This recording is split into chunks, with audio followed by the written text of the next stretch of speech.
Governor Lamont seems to look at the affordable housing problem of Connecticut as almost intractable. There's a little bit of headway we can make, but I am going to offer two very easy to do solutions that'll make a monumental impact in making housing more affordable in many Connecticut towns. Number one, stop making developers pay inordinate development costs. Municipal governments are at fault here. State a little bit, but mostly it's municipal, where they put on this requirement of plan after plan after plan. And what does it do? It empowers their zoning board because they get to say no a couple times and they get to crack the whip a couple more times. It also pads the pockets of consultants and environmental remediation people. Here's the result.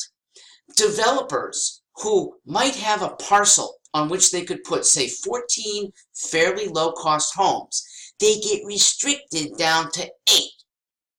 And maybe 1 or 2 of those 8 have to be even below market. They can't make any money on them. And if, God forbid, they have a lawsuit along the way. What developer wants to go through all that BS to walk away with maybe $12,000 profit and maybe have a lawsuit that puts him in the red? Towns should let developers do their work. Nobody wants to put up shoddy housing, okay? Because there are tenant suits and buyer suits that would really come from that. Let them do their work, cut down on the bureaucracy, and you'll get more housing.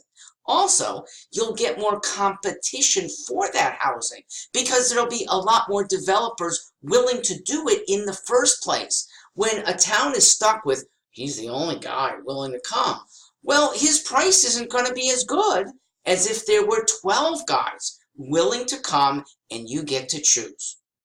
Second, get affordable housing in areas that right now restrict the number of unrelated tenants in a home. Now, it does end up looking a bit like a rooming house. So what?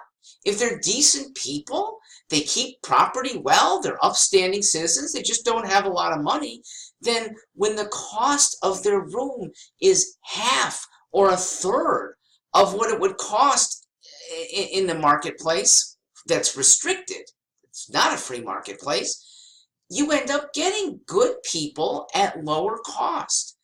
You can end up with very...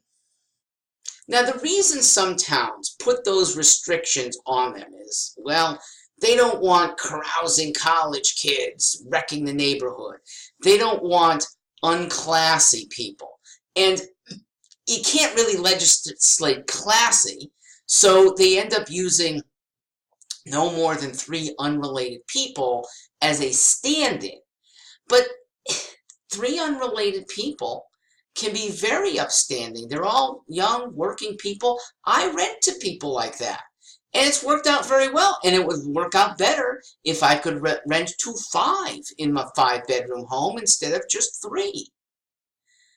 Finally, now, there will be some towns or enclaves of towns that really don't want lower priced housing. They think it cheapens the value of their own property. And it's not worth fighting. It's not. There are enough towns that welcome more people, more activity, lower cost in the free market fashion that there'll be plenty of lower cost housing for people. Again, use those 2 diminutions of barriers and it'll overflow. So, if a few towns really want to restrict, so what? Why would somebody who doesn't have a lot of money want to live in a town where people resent that they don't have a lot of money? And by the way, I think that's very, very low. I don't think it's a matter of financial status. It's a matter of class. And class and financial status do not go hand in hand, but unfortunately, some perceive it that way. So I do have one reason and a solution for that too.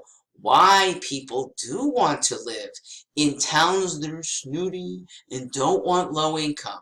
It's because they like the better schools in those towns. What's the Stewart solution there? Privatize education.